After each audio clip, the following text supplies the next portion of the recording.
February is National Library Lovers Month, but many libraries just aren't feeling the love when budget time rolls around. Our Riley Livingston takes a look at how the most recent cuts are causing an impact. She joins us in the studio with that story. Riley.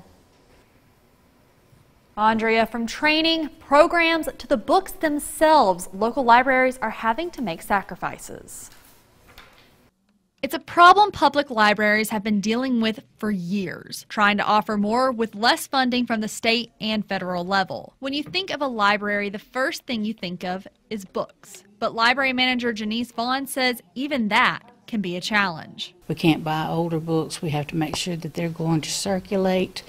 And so we have to be real careful about stuff like that. And a lot of the books that I'm buying now, I'm buying paperback because books are so expensive. That doesn't leave much in the budget for extras, but at Bruce's Jesse Yance Memorial Library, they try to do more for their patrons. I am very privileged to have a good city that backs me up, but as far as our whole system, we have to cut back on workshops and things that we do. We have to keep educated and up, with the times, and so we have to cut out a lot of that. We have a database which is called Magnolia, but it has a lot of databases that people use, and we have to pay for them individually.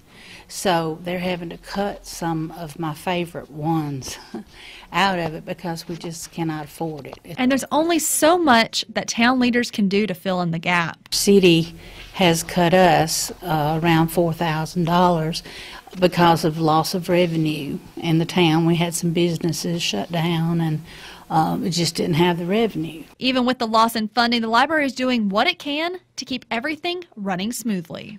We try to keep it from affecting them. We charge for printing and sending fax and stuff like that. Of course, the library's free, so the public are not really having to, except maybe they didn't get the exact book they wanted right on time.